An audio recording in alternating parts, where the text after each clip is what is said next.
trèSci Weekly, episode 6. Number 6 already. Number 6 already. I'm one of your hosts, of course, Jonathan Ullman, alongside the calm before the snowstorm, Tom Kao.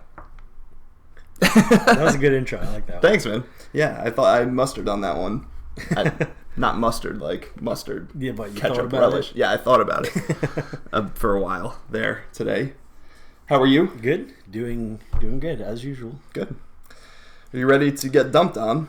Yeah, the thing is, when you live with neck pain, shoveling kind of goes out the window. Oh, yeah. And when you look at all that snow, you're like, dang. I'm not ready for this. No, not for you. Don't even try it, mister. You're on strict restraining order. Yeah, tell the girlfriend. She's got a shovel. Tell the baby. Not your baby, but the baby you live with. The baby. So, what's on the agenda? We got any news or anything? No news this week. Sorry, guys. Yeah, we have a good show for you. We've got some interesting topics to talk about. I got a bone to pick at the very top here, which we'll get into in just a second. I just wanted to bring up that we're going to be talking about Arecibo again. That's the large radar. And when we talked about it the last time, we also had a story about daylight savings time. And now we just set the clocks for it again, and we're going to be talking about Arecibo. I don't know if you're a gambling man, but I don't think it's a coincidence. Conspiracy theory? Possibly. Oh. Somebody's watching. Somebody's watching our show. All right, so moving forward. So, quick catch up. Yes. I'm making a lot of condiment jokes You today. Have you caught up on Planet Earth? I actually did not get to catch up yet. Tommy. Sorry, guys. Choking hard. I do want to watch it soon, though. Yeah, you need to. It's a good one. It's fantastic. It's really good. Planet Earth 2 is amazing. Yeah. From what I saw, it's just so good. So good. Kyle, you watched it, right? Good stuff? Yeah, good stuff, right? 2 thumbs up, 1 thumb up, 2. 3 thumbs up. Wow. Wow. Interesting. So, other than that, you want to just run through our what we got to say, and then we'll hop right into the news? Of course, thank you guys for being patient with us. A couple technical difficulties. We're a grassroots program here, so we're going to experience that from time to time. But here we are. Right? Here we are. Thank you guys for joining us again this week and being in the chat with us. As you know, trèSci Weekly is our weekly video series. I'm not going to say podcast anymore. Just video series. And trèSci Weekly, we are on Facebook, Twitter, and YouTube. Yes, sir. Tom, you're running a lot of those pages these days. Yeah, and there's not a lot of Twitter followers. So and I've been putting out some pretty good science stuff, so if you want any science news, you can check out trèSci Weekly on Twitter. At trèSci Weekly on Twitter. trèSci Weekly, Facebook.com/trèSci Weekly on Facebook. Yep. YouTube.com/terrible URL still, but we're up to 26 subscribers. We're getting there. Getting there. Climbing the big hill here. Patreon.com/trèSci Weekly to financially support us if any means. If you'd like. That's pretty much it. Yep. Yeah. So let's jump right on into the news, shall we? Let's do it. All right. First things first, I wanted to read through a Washington Post article, and typically I do my own little write-up for the stuff that we talk about. Yeah, we usually have a summary for each story, but for this one we're going straight to the source. Yeah, so Kyle, if you wouldn't mind bringing up the page, let's just read through it all together, shall we? Sounds good. So the Washington Post writes, White House proposes steep budget cut to leading climate science agency. This is an article written by Stephen Mufson, Jason Samenow, and Brady Dennis. And let's jump into it. It says the Trump administration is seeking to slash the budget of one of the government's premier climate science agencies by 17%, delivering steep cuts to research funding and satellite programs, according to a 4-page budget memo obtained by The Washington Post. The proposed cuts to the National Oceanic and Atmospheric Administration would also eliminate funding for a variety of smaller programs, including external research, coastal management, estuary reserves, and quote-unquote coastal resilience, which seeks to bolster the ability of coastal areas to withstand major storms and rising seas. NOAA is part of the Commerce Department, which would be hit by an overall 18% budget reduction from its current funding level. The Office of Management and Budget also asked the Commerce Department to provide information about how much it would cost to lay off employees, while saying those employees who do remain with the department should get a 1.9% pay increase in January 2018. It requested estimates for terminating leases and government quote-unquote property disposal. The OMB outline for the Commerce Department for fiscal 2018 proposed sharp reductions in specific areas within NOAA, such as spending on education, grants, and research. NOAA's Office of Oceanic and Atmospheric Research would lose $126 million, or 26%, of the funds it has under the current budget. Its Satellite Data Division would lose $513 million, or 22%, of its current funding under the proposal. The National Marine Fisheries Services and the National Weather Service would be fortunate by comparison, facing only 5% cuts. Only, yeah. The figures are part of the OMB's passback document, a key part of the annual budget process in which the White House instructs agencies to draw up detailed budgets for submission to Congress. The numbers often change during the course of negotiations between the agency and the White House and between lawmakers and the administration later on. The 2018 fiscal year starts October 1st. We could go on. We could read the full article here, but I think we don't really have to. Yeah. That pretty much is summing up most of what I think you need to know here. Tom, I want to get your thoughts on this, but I want to point something out first okay. Here because we'll jump into something next where we can talk about this a little bit more freely.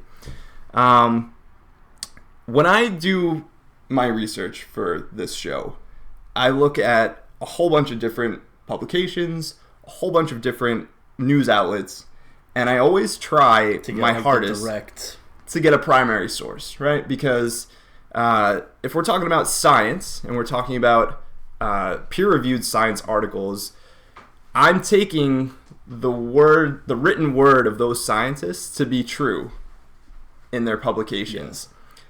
A lot of times I'll read summaries by science journalists or journalists in general just to get a gist of what the article is talking about, because a lot of it is technically involved, and to sit through and read, sometimes 40 pages worth of science jargon is much. So I will, summarize myself before jumping into the primary source if I can.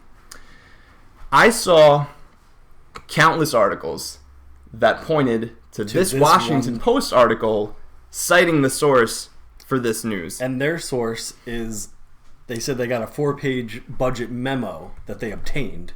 Right. That's their source. By themselves, yes. Right? The Washington Post. So I applaud the Washington Post for exposing these numbers in the passback document. I don't discredit them. I think that this is probably true. This is probably this is what they're proposing. This is probably right. This isn't the final numbers, but this is what they have got their hands on. That this is what they're trying to throw out there. Exactly. But I take great issue with the fact that other science journalists are just citing this. Exactly. They don't have the source, right? So who are they to say that this is what's happening? You're just reporting on the rumors that are out there. Another news source. Another news source. And to me, I'm not going to name any names and I'm not going to point any fingers, but I am going to call these outlets out. I don't think that that's very good journalism, because in my mind, if you're just pointing to another person's report, you're just spreading rumors. At that point, yeah. And Tom, these are the same outlets that a month ago were up in arms because the Trump administration had allegedly silenced all of the agencies putting out their own news sources, their own scientific news sources. Yeah. And, rushing to the defense were all of these science outlets saying, we will not be silenced. We will not be silenced. We cannot tolerate this. And here you are then not reporting on a primary source. And that to me is where the danger comes in. Now the scientific community has kind of crossed the line. They're not being diligent enough with putting out only their, like James says in the chat, fake news. Like, that's what I'm saying. It's very easy to dismiss things when they're not done in the correct way. And this is like an example. You're saying Washington Post was the only news source that had any sort of idea of what these numbers would be, and then everybody else cited them, like you said. And you can't do that, because if the other side did it, if Trump was doing that in the same way, found like a news source, and then everybody was quoting him and doing this and that, like that's not the way it should work. Right. If a naysayer to this alleged report, right? If a naysayer said that's baloney, they're not going to slash the funding by 17%, and then the news source said no, they are, and the naysayer said, well, show me. Yeah. What are you going to produce for? You got nothing. You've got nothing. Yeah, I think you got to be careful, because there is a lot of crazy allegations getting thrown out there by Trump himself and a lot of people that aren't super credible, and the science community, I think, needs to hold the priority of being only primary sources, because they don't want to be jumbled in with these alternative facts and fake news and just trying to get their agenda across. Because a story like this, where you say they don't have a primary source and everybody's quoting it, they're just trying to get their agenda across. They don't want budget cuts, so they're going to share these stories. Exactly. Makes sense, but I think you bring up a good point. Yeah. So I just want to be be questionable. Yeah, I just want to be absolutely clear about that. I don't consider you and I journalists. No, yeah. We're not scientists, we're not journalists. We're two dudes, and Kyle, we're three dudes that are putting together a YouTube show for our audience's enjoyment. But that being said, Tom, I go out of my way to try to find primary sources for our audience. We link those with the videos. Exactly. So, I wasn't even going to cover this because I couldn't find a primary source, but because of that, I felt the need that we needed to address this together, because this could be a huge problem. This could be a huge problem. Yeah, where the people with all the reasoning and the numbers who are saying, trust us, if they're not delivering news in the proper way and it's a little shady, then it kind of brings the whole thing into question. Yeah. And science isn't something that should be questioned. Yeah, exactly. So that being said, like I mentioned, I don't doubt the Washington Post uncovering this document. I think that there's some truth to this. I don't think that this is fake news at face value. And so I'd like to get your thoughts about this. What I did find, Kyle, if we can bring up the second article here. So they're reporting on a passback document, and they explain what it is in the article, but just to reiterate the point, passback document means the Trump administration has put out a document to the agencies saying, hey, we're gonna decrease your funding by this amount. And now the agencies have a chance to respond and say, before it gets wait a minute, don't do that. So I found another passback document dated March 1st by the Environmental Council of the States, that is being written in response to what's going on with the EPA, right? So I'll read a little bit to you guys. It says, Dear Director Mulvaney and Administrator Pruitt, right? And we know Scott Pruitt is now the head of the EPA, which we reported on a few weeks ago. It says, the Environmental Council of the States, ECOS, the national nonprofit, nonpartisan association of state and territorial environmental agency leaders, is aware of the deliberate passback budget process between the Office of Management and Budget, OMB, and the U.S. Environmental Protection Agency, EPA. So there's just some back and forth that goes between normal agencies before it gets finalized into Congress and passed, right? This is normal. Passback does not include participation by directly affected states or other parties. Information released yesterday regarding the OMB passback for the fiscal year 2018 EPA budget proposed cuts of 30% to state and tribal access grant (STAG) categorical grants and cuts to infrastructure and other important state programs. This new information is concerning as ECOS has long-standing positions expressing congressional testimony, resolutions, and letters that robust STAG categorical grants are essential to implementation of environmental programs delegated to states. Further, state EPA collaboration and partnership and shared governance are essential to protecting human health and the environment. ECOS today makes the state environmental agency position clear again. Cuts to STAG categorical grants or to EPA programs operated by states will have profound impacts on states' ability to implement the core environmental programs as expected by our citizens. Yeah, so basically what they're trying to get at is that if these cuts are made, we will not be able to meet the needs of our society, basically. Right. We won't be able to do right by them with all that we know. Right. So the public With these cuts, the public will suffer with these a 30% cut. Because they won't be able to do what they're currently doing for us. Right. Which is basically keeping us safe and making sure all the regulations are followed. Right. Continuing on, in a February 25th address, Administrator Pruitt said states and EPA are, quote, partners, not adversaries, in carrying out the work of protecting natural resources and the environment, and that, quote, help is on the way. We appreciate your remarks, which are consistent with the fact that states have taken 96% of the delegable authorities under the Clean Water Act, Safe Drinking Water Act, Clean Air Act, and Resource Conservation and Recovery Act as Congress intended. Today, states on average provide well over half, and in many cases 3/4 of the funds needed to run core delegated environmental programs. States continue to fill the gap created by declining federal funds through increased fees on the regulated community and from other funding sources. That's all I'm going to read from this. Okay. This is not much longer. But basically, Tom, this is a primary source, right? Yeah, an actual written document. This is on the internet. You can go to the Environmental Council of the States, click on documents, and find this pretty relevant document, March 1st, 2017. Mm-hmm. And in it, they say their proposed cuts to the EPA of 30%. All it took was just a little bit of digging, right? And I have a primary source. I don't have to point to the Washington Post and say, hey guys, somebody said this. Yeah. Who I don't even know. Which all the other news outlets sources are doing. But Tom, I want to get your thoughts on these proposed cuts now. So not only the EPA, but allegedly NOAA and the other agencies. So a few things came to mind when I was thinking of this right away is that what are the science agency's budget relative to the total budget of the United States? And I think everybody is kind of aware that it's within like a relatively small chunk of our overall budget. And I think that it's always sort of looked on it saying that it's okay at these numbers. And then putting this many cuts where it's already such a thin slice in the budget, I don't really see how you can really justify it because we're not overspending on these issues. I don't think anybody has said that we're spending like way too much money on these environmental issues.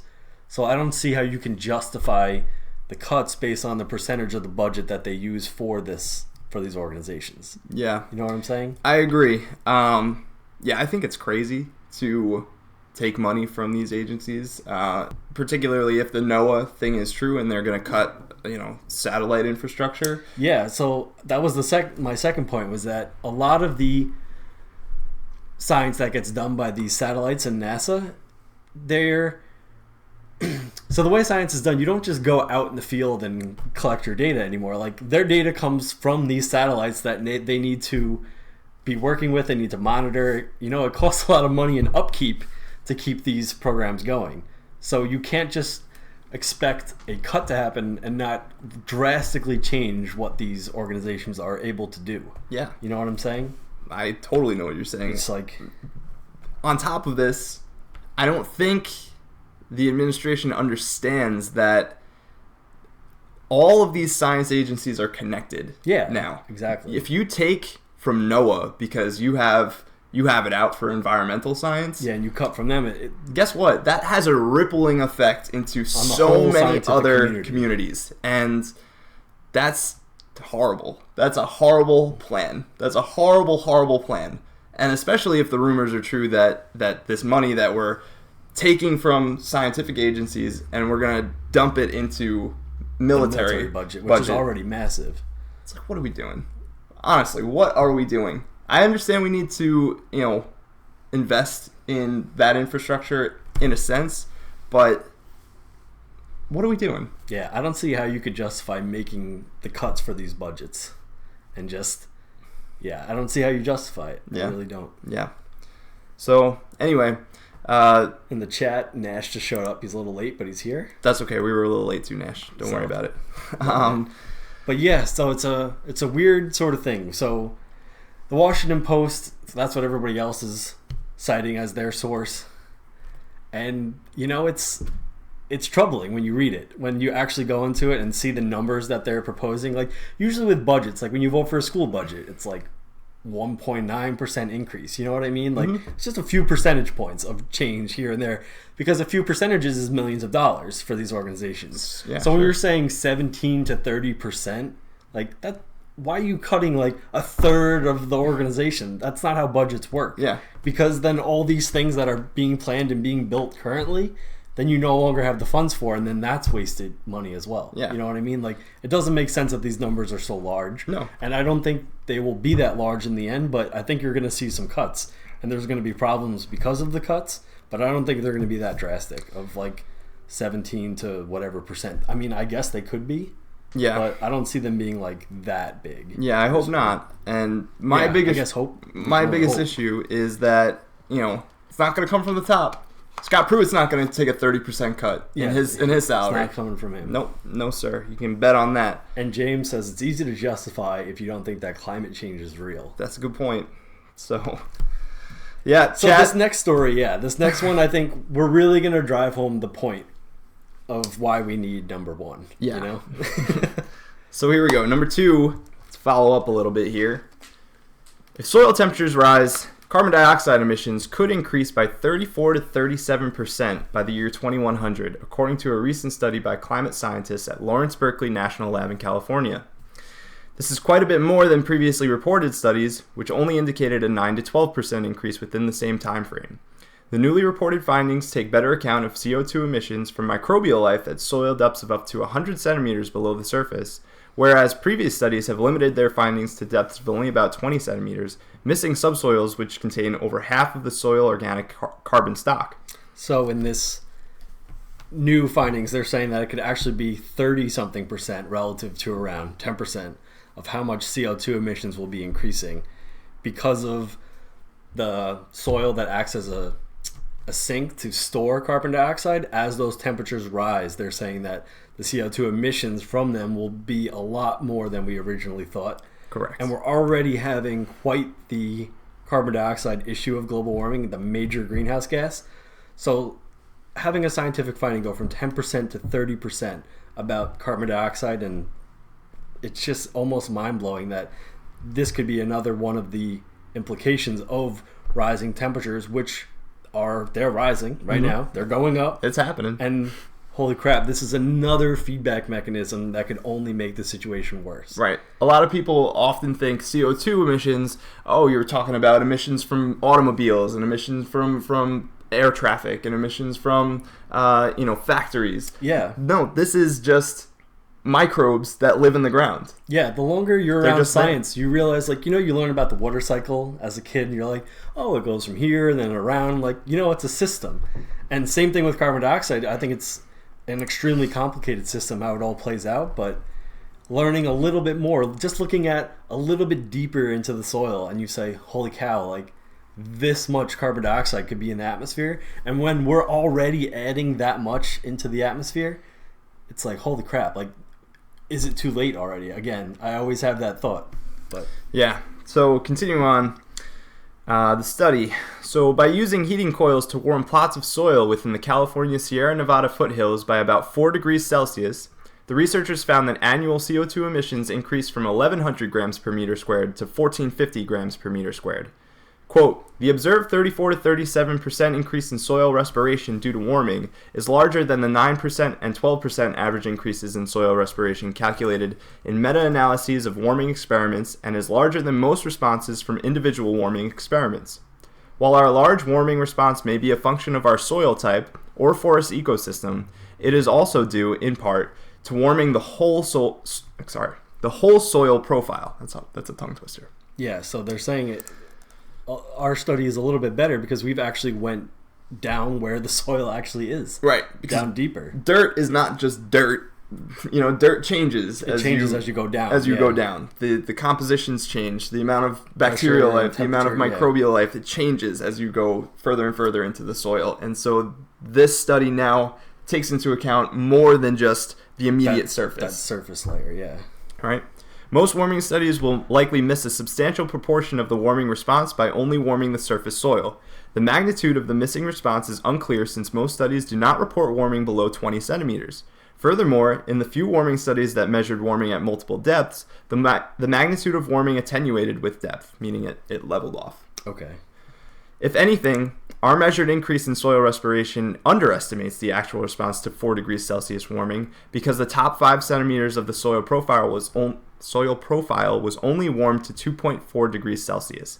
About 50% of soil respiration and 40% of the warming response occurred below 15 centimeters in the soil profile, where 63% of the soil organic carbon stock to 1 meter resides, and about 20% of soil respiration and 10% of the warming response occurred below 30 centimeters, where 32% of the soil organic carbon stock resides.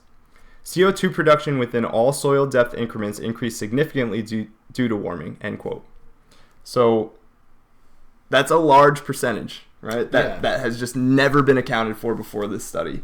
And yeah, it's crazy and interesting to think about when everyone's just talking about factories and what humans are doing. And we are a massive problem of it. And then it's super scary when you think about this study who's saying if the temperature does rise, which we're causing it to, there's going to be this much more CO2 that you didn't even account for. Yeah. And we already know it's a huge problem that we're contributing to. And as you find more of these stories, it's like, holy cow. Yeah. By the way, that warming of about 4 degrees Celsius comes from other models suggesting that the planet could warm by 4 degrees Celsius by 2100. That's why they chose doing that amount. So like that's the realistic expectation, right? Other studies have shown that is quite possibly the case, so let's go with that and see what happens. Scary stuff. Tom, you brought up this video that I'd like us to show. It's a Nat Geo video. It's a pretty beautiful video. It's actually Nat Geo is kind of the website that we're going to visit to watch it, but it is NASA Goddard space flight video.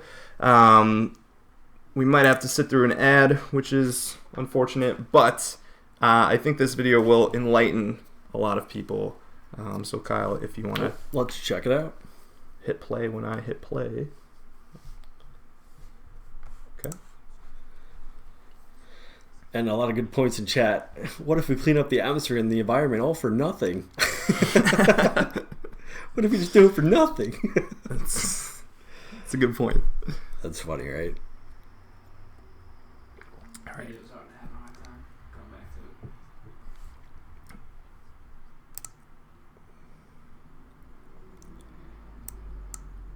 Want to capture beautiful imagery in the world's most stunning places? Enter the Mini Countryman Adventure Sweepstakes for your chance to win a weekend photography adventure with me and the new Mini Countryman at the Lone Mountain Ranch in Montana. Enter today at nationalgeographic.com/countryman. Sorry for the ad. We'll be here in 1 second. Hi, Good. All right. This is Bill Putman. I'm a climate scientist at NASA's Goddard Space Flight Center. What you're looking at is a supercomputer model of carbon dioxide levels in the Earth's atmosphere. The visualization compresses 1 year of data So into it's a a few pretty minutes. beautiful supercomputer model of what the CO2 is doing. Carbon dioxide is And the it's most for the whole important year, like you greenhouse said, gas they just speed affected it by up so you human can see activity. what's actually happening. About half of the carbon dioxide emitted from fossil fuel combustion remains in the atmosphere, while the other half is absorbed by natural land and ocean reservoirs. In the northern hemisphere, we see the highest concentrations are focused around major emission sources over North America, Europe, and Asia. Notice how the gas doesn't stay in one place. The dispersion of carbon dioxide is controlled by the large-scale weather patterns within the global circulation.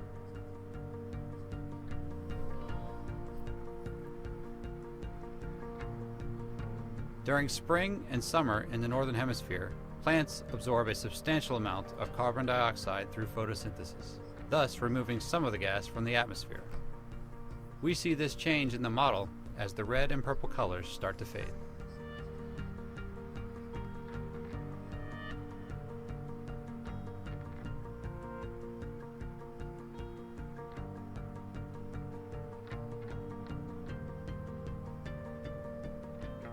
Meanwhile, in the southern hemisphere, almost like we watching see a the lava release lamp. of another pollutant, Yeah, it is very carbon monoxide. hypnotizing. This is a gas that's both harmful to the environment and to humans. During the summer months, plumes of carbon monoxide stream from fires in Africa, South America, and Australia, contributing to high concentrations in the atmosphere. Notice how these emissions are also transported by winds to other parts of the world.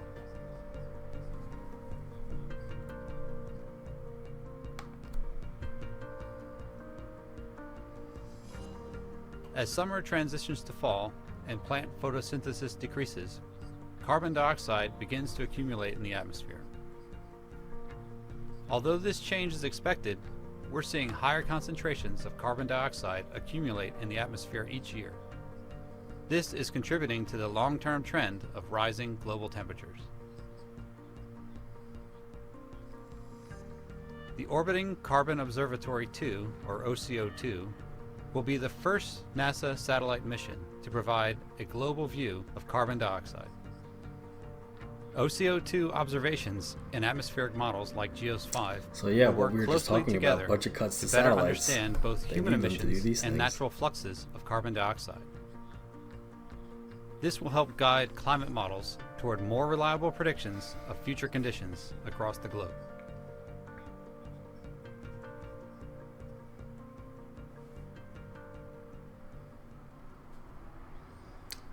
All right.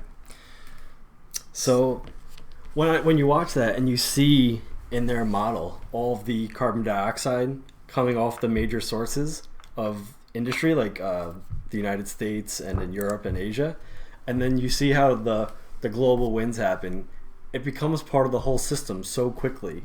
You know, it's not like it just gets sent up in the air and it takes a while to be a part of the system. As soon as you put it up there, it's there. Yeah. And then, you know, what do you do? Yeah. Once it's there, it's there. It's very hard to deal with Yeah. once it's up there. I really love that video because it provides a visual for something that is invisible to our eyes. Carbon dioxide, you don't see it. It's an invisible gas. But when you make a color map view like that, all of a sudden you really start to see, right? You can really start to see what's happening, what we're doing. And then just to add on to that, it's the amount of math and physics that go behind that supercomputer model is mind-blowing. For most people to actually understand what goes into a climate model like that. And these people who are so well versed in math, computer coding, science, the climate in general, they're the ones who made these extremely complicated, beautiful mathematical models.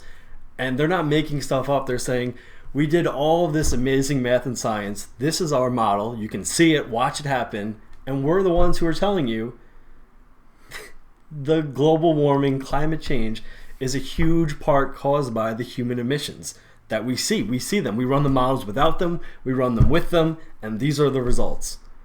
And I don't know how anybody in the world ever was a climate change denier. What does that mean? Well, honestly, it really gets me very angry when you think about all the schooling and stuff we went through. If I was one of these scientists, I'd be like, you gotta be kidding me. This is a joke. I would be so mad. Yeah. I'd be like, I spent my whole life learning this math and science, making these models, and just take what they say, you know? I don't know, very... Yeah, I mean, they don't do it for free, but they should they should be rewarded for what they're doing. For this groundbreaking, amazing work. Yeah. Not cut. This is a huge discovery. We've never had models like that before. Now, granted, that is a video from 2014. We should be clear. Yeah. That is a video from 2014, but it's only getting worse. It's only getting worse. It's not like in the last 3 years we made it better. Yeah. So we wanted to share that with you. That video, obviously, not tied to the research. That soil study but, directly. Just giving you some context of what's going on. Exactly. So, chat. You know, we'd love to hear your thoughts on climate change. You can chat with us now. You can share with us on our social media sites. But, you know, obviously, Tom and I have been pretty outspoken about it. And, you know, it's just, it is what it is. Yeah, and I mean, you tell one person and then they'll tell another person, and you know the general idea and understanding it carries quickly, you know? It really does. Shall we move on? Yep, number 3. All right. Number 3, some space news. NASA has successfully tracked down the Chandrayaan-1 lunar orbiter, a spacecraft that was considered to be lost since August of 2009. To find it, New techniques and radar research were conducted between NASA's Goldstone Deep Space Communications Complex in California, which sent out a strong microwave signal toward the moon, and the Green Bank Telescope in West Virginia, which received the echo signals that bounced back to Earth. The difficulty in finding a lost lunar orbiter comes from the fact that the distance is very large, 237,000 miles. A typical police radar gun operates to within only about 1 mile by comparison. As well as the spacecraft being very small. Chandrayaan-1 is only a 5-foot sided cube. So it's pretty small. Hard to find that in space floating around. Right. NASA first practiced the technique with LRO, the Lunar Reconnaissance Orbiter, which is still operational, and thus the exact location is monitored and trackable through other means. For Chandrayaan-1, researchers took advantage of the fact that the spacecraft was in a polar orbit around the moon, so going around, the North Pole and South Pole, like so, not equatorial, going around like that. Calculated what the orbital decay rate would be over the course of the 7-year hiatus, pointed their radar source about 100 miles above the moon's north pole, and voila. So they calculated over the 7 years, how would its orbit have changed? It's orbiting the poles. They did the math, pointed it there, and then they found their lost spacecraft. Exactly. Pretty cool. Pretty cool. Math works. Yeah. Sometimes you just do the math. According to the report by NASA, quote, radar echoes from the spacecraft were obtained 7 more times over the 3 months and are in perfect agreement with the new orbital predictions. Some of the follow-up observations were done with the Arecibo Observatory in Puerto Rico, which has the most powerful astronomic radar system on Earth. Arecibo is operated by the National Science Foundation with funding from NASA's Planetary Defense Coordination Office for the radar capability. Hunting down LRO and rediscovering Chandrayaan-1 have provided the start for a unique new capability.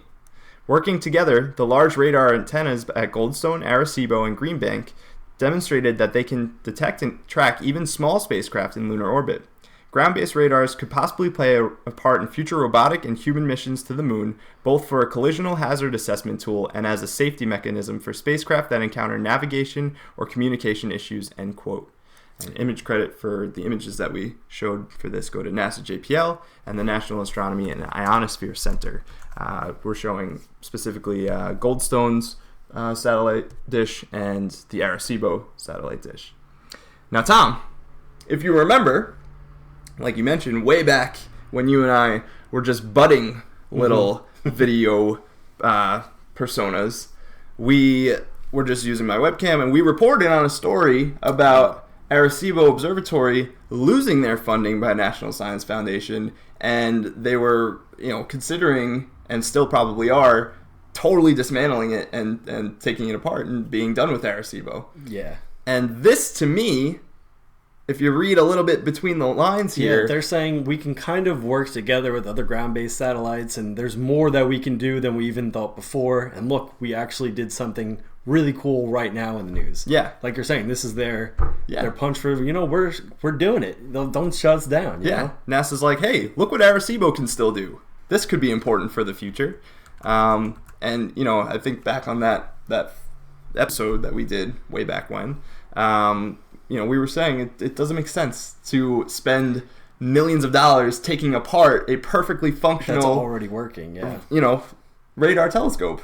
So I hope that this will change some minds if that's still something that's being tossed about. But yeah, interesting. Interesting nonetheless. So we have HMX in the chat. I know he got timed out for, I think, talking about video games or something. So we'll try not to time out for anything like that. Non-podcast material gets timed So out. so if you're not talking about the podcast, it automatically times you out.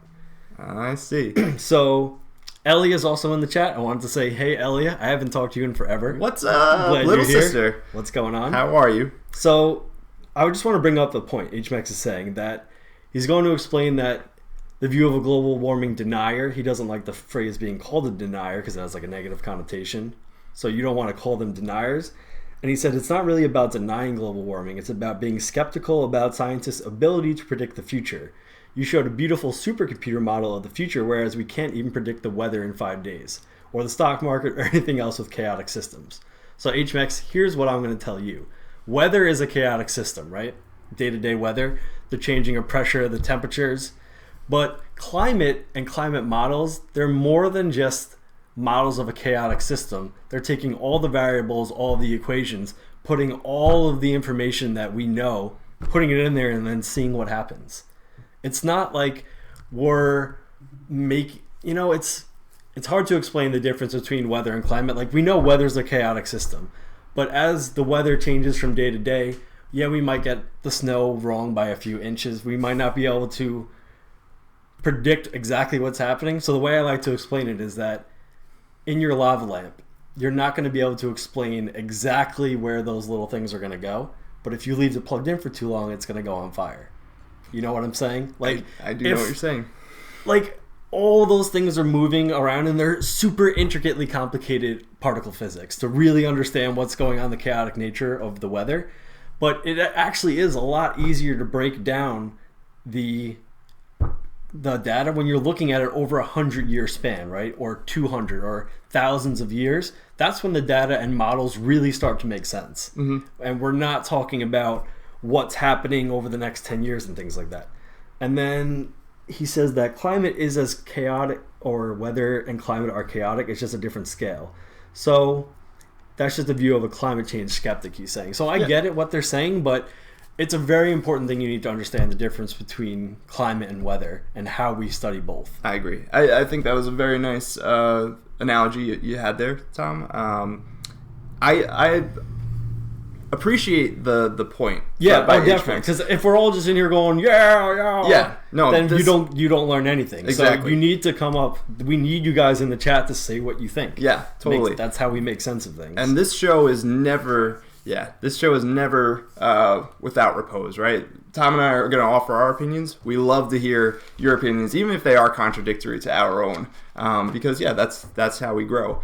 And so thank you for offering that opinion, because we don't want to just lead a rabble-rousing charge where everybody just agrees with the same thing. Then you're not going to reach any new people that way. Exactly.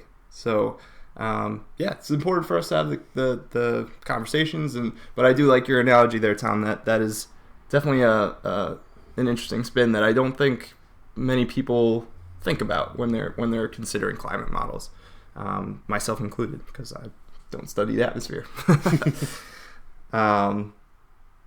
Shall we move on? Yep, let's move on. All right. Number 5. On March 7th, 2017, the closest and highest resolution photos of Saturn's moon Pan were taken by NASA's Cassini spacecraft. The images reveal an exotic ravioli-like shape to the tiny moon, which is only about 35 kilometers wide. They're saying it looks like a ravioli. According to NASA JPL, quote, the flyby had a close approach distance of 24,572 kilometers, or 15,268 miles, end quote. Researchers have been privy to Pan's odd shape for quite some time already. In a paper published back in 2007, Sebastian Charnow and colleagues proposed, quote, the accretion of ring particles onto the equatorial surfaces of already formed bodies embedded in the rings may explain the formation of the ridges. This ridge formation process is in good agreement with detailed Cassini images showing differences between rough polar and smooth equatorial terrains. We propose that Pan and Atlas, which are another small moon in Saturn's rings, Pan and Atlas ridges are kilometers thick, quote, ring particle piles, end quote, formed after the satellites themselves and after the flattening of the rings, but before the complete depletion of ring material from their surroundings, end quote. Cassini will continue to take stunning photos of the Saturnian system as it performs risky flybys before plunging into Saturn's atmosphere in a spectacular finale later this year. Image credit goes to NASA JPL, Caltech, and Space Science Institute for that one. Tom, what do you think of the raviolis? I guess it kind of does look like a ravioli. I think it does too. I think people are missing the easier analogy that kind of looks like a mini Saturn. Yeah, it looks like a little Saturn. But if you can call it a ravioli, maybe more people will click on it. Yeah, but there we go. Kyle had the raviolis up there for a second. Yeah, space raviolis. That's a big problem in space. Raviolis everywhere. Yeah. So I also wanted to just give a quick shout out to an article that we read by Phil Plait. He runs the Bad Astronomer blog, originally with Slate and now with Blaster, I think, websites.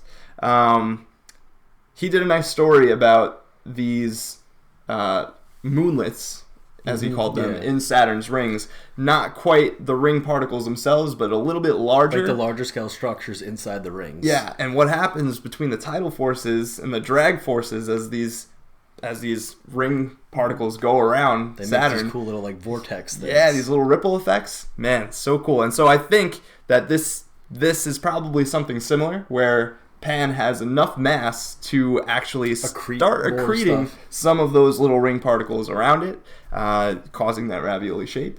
And yeah, I encourage you guys to read that article by Phil Plait. I will link it in this video so that you get a chance to see it. And also, I'll do a little Facebook link to highlight that article later on this week for you guys. Pretty cool. Cool. So I'm just going to come back to one more point, and then before we move on. Sure. So HMAX brings up another good point, saying that there's a lot of questions, and a skeptic would come in and say maybe we shouldn't spend billions of dollars on this when we could spend it on other things. So true. But we cover a lot of space, right? A lot of space articles, and we see a ravioli-shaped rock out there, and and you see all these different things that we come across, and there's really nowhere to go. So we do a lot of space exploration. Yeah. He's commentating on this particular story? No, he's saying and the point I'm trying to make is that we do a lot of space stories. Oh. And just you and me, we do a lot of space stuff, and there's never like, oh, we should move here and live here. Right. There's never promising news of going somewhere else. And I don't know, I think it's just a very important point to make that in where we can fly to and get to, there's really a whole lot of nothing. Yeah. As of now. Space is pretty empty. It's pretty empty. For the most part. For those of us. Yeah. Sweet. Shall we move on? Let's move on. Okay. But yeah, like he says, people are going to look back on this now, and if we were right and we did cause it all, be like, well, we screwed that up. Yeah. Or if we were wrong, be like, look at all those Dumbos. Like, Captain Hindsight. Yeah. Time will tell. Time will tell. We'll see. Yeah. Al Gore's going to come back from the dead, cryogenically frozen, run for president again in the future. I can see that. I told you. Stranger things have been proposed. All right. Sure. Number 6. A new bioengineering technique has been used to reduce mold toxin levels in maize crops. A new study published in Science Advances reports. The toxins, known as aflatoxins, are produced by certain molds in the Aspergillus, I think I'm saying that right, Aspergillus species, and are known to be carcinogens if ingested by humans or animals. According to the study, quote, 16 million tons of maize is lost globally each year to aflatoxin contamination. In the United States alone, contamination of food and animal feed by aflatoxin results in an annual estimated agricultural loss of $270 million. End quote. Wow. So there you go, HMAX. That's there. That we're gonna regain some of the funding from. The technique, known as host-induced gene silencing, or HIGS, allows bioengineers to reconstruct the maize's genetics to produce small bits of RNA that specifically targets and nullifies the fungus's AFLC gene, a gene that is key for toxin production. So they're saying if we add in this foreign DNA, we can sort of shut off that other gene. Exactly. Right. So. Yeah, it'll specifically target that mold, which is intrusive to the maize. So that can't be a thing anymore. Right. It won't produce the toxins. To assess whether or not the RNA interference adequately silenced the expression of the mold's AFLC gene, Daraj Thakir and colleagues from the University of Arizona tested both bioengineered maize and natural maize by infecting them with A. flavus aspergillus. That's the type of species of the mold, which is known to produce high amounts of aflatoxins.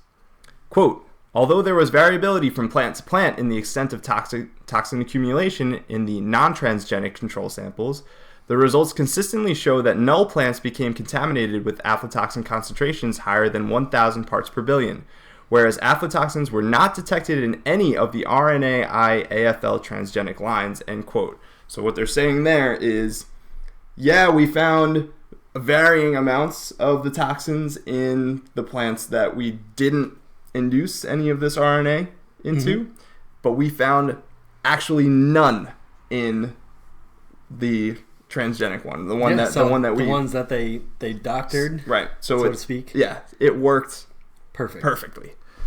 The authors suggest this method can help maize harvesters from both an economic standpoint as well as a health standpoint. They also suggest this method may possibly be applicable to other crops, but comment that it is only a matter of time before CRISPR-Cas techniques will inevitably be used to silence genes without the use of foreign DNA. An image credit goes to D. Thahir and his colleagues and Science Advances for that little graphic of the moldy maize. So what I wanted to ask you was, doesn't this seem like an absolutely amazing, groundbreaking thing that we need to do? Doesn't that kind of seem like what the story is like? No, sure. We can just get rid of this mold and save millions of dollars of corn and other parts of the agriculture. And it seems like something we should be investing in right now. But what does it say at the end of the story? Like, doesn't it seem like we should be doing this right now? Yeah. But what do they say? So, yeah, which we reported on some of the CRISPR we spoke about it. Saying, patent dilemma. Like who had the rights to it. Right. And I don't really totally understand CRISPR techniques from a scientific standpoint because I'm not a biologist, so I don't really know exactly how it's going to work. But it's very interesting to me the power that this holds, right? This is a scientific article, and at the end of the scientific article, the researchers are ultimately saying admitting that this research is outdated now. Almost. Is already outdated by the time it's public. By the time it's out there, yep. Yeah. Which is kind of crazy to think about. That's why I kind of wanted to bring this up. Yeah. Like this.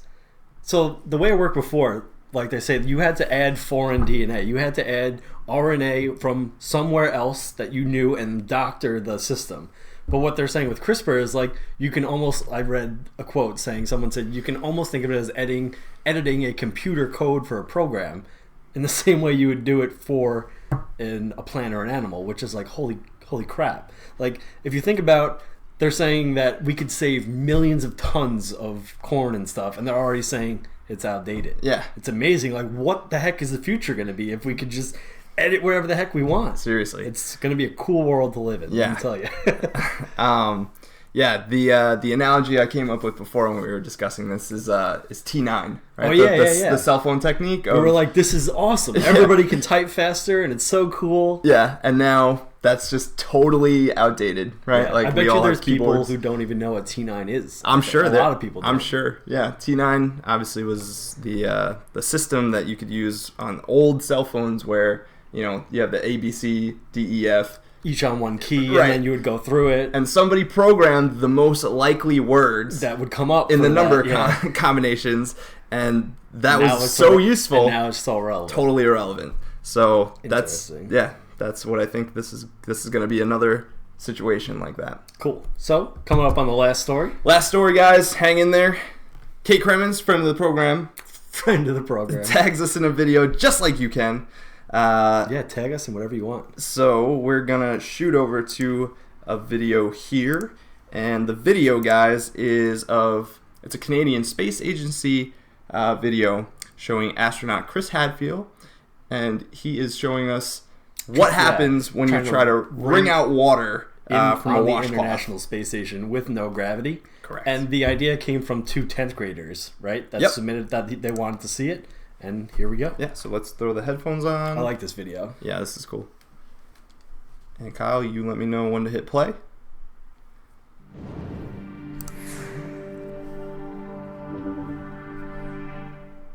The question is, if you get a cloth dripping wet without gravity and you wring it out, what's going to happen? What will happen to a wrung out cloth? So, and had to use equipment that was here on board the space station. Any predictions in the chat? What will happen to the water? The space station. I'm going to show you. Here's one of our washcloths. And it's compacted. It's put down into this little tiny hockey puck so that it saves space. But when you open up a hockey puck... I love how Canadian it is. My favorite thing, too, is the microphone. How he just leaves it there and it's like perfectly tilted for him to talk into. And so when you open up your hockey puck and turn it into a washcloth, it was compressed. You open up your hockey puck. Okay, so I wish I was this guy. Oh, me too. Like so a magic cool. trick. And now I'm going to get this soaking wet, and then we're going to see what'll happen when we wring it out. Meredith and Kendra suggested that I dip this in a bag, but bags don't hold water in space, so instead I filled a water bag. This has drinking water in it. And I'm going to squirt a bunch of water into this washcloth. Any predictions in the chat before he does it? It explodes. That's so funny. You see it coming out already? Kind of looks like some sort of Casper-like ghost or something. Yeah. It's crazy looking. Some weird So goo. here's a soaking wet washcloth. Yeah, right? Doesn't look like water. Get the microphone so you can hear me while I'm talking. And now let's start wringing it out. It's really Let's wet. start wringing it out. James says space is weird. Definitely is. Look at that, man. Yeah, it looks like a gel. Yeah, and the coolest part is if you look at his hands.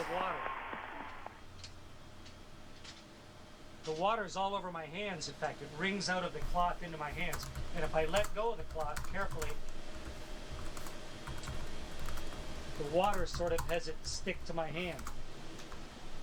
Okay, so the experiment worked beautifully. And the answer to the question is the water squeezes out of the cloth. And then because of the surface tension of the water, awesome. it Look it at his actually hand. runs along the surface of the cloth and then up into my hand, almost like you had Jello on your hands or gel on your hand, and it'll just stay there. Wonderful moisturizer on my hands. And the cloth doesn't really unravel itself. It just stays there floating like a dog's chew toy. See his watch soaking floating? Like Ellie Great said, look at his watch. experiment. Worked perfectly. I was saying, if you Meredith live in and zero Kendra, Gs, you'd probably get a tighter Great watch. idea. Yeah. You know what I'm saying? That'd be so annoying to me. All right. So what's cool about that, one last point I wanted to bring up, is that it's the surface tension of the water that's holding it all together. And when you learn about water and surface tension, that's like the whole theory behind how life started, was that water droplets had enough surface tension, so it had to be water. It couldn't be any other liquid because it wouldn't have high enough surface temperature. So they're saying it allowed a congregation of molecules and things to stay within their own neighborhood because they're stuck on the drop, and they're thinking that life formed within a single droplet of water because it had enough surface tension to hold it together. And then you saw in space without gravity, the surface tension, the water will just stay together. Yeah. It's powerful enough to go all over your hands and look like a gel. Speaks to the shape of the water molecule, I think, is it's H2O, so you have your oxygen and then your hydrogen bonds are at They're bent. some angle. Yeah, so there's this adhesive nature to how water molecules stick together. That's why you have a meniscus at the top of a glass of water, right? So, and it's these interesting properties of water, along with that it's so important for life, that make it super relevant for looking for life out in the universe. That's why they're always looking for water, whether on Mars or wherever. Mm-hmm. Very cool. All right, so that's all the news we have for you this week, guys. Thanks again for tuning in, for joining us. Yeah. Tom? Had a blast. Any last closing comments? Any last words? Anything that we should address for the chat? Or yeah, like we said, just keep chatting, keep your thoughts coming, and help bringing us together. Yeah, right on. All right, guys. Well, again, thank you, and we'll be here next Monday. Yeah, stay warm out there if you're living local. in the Northeast. Yeah, living in the Northeast. Be careful. The roads conditions are going to get pretty tough, and we will see you next week. Take care, everybody. Thanks for stopping by. All right.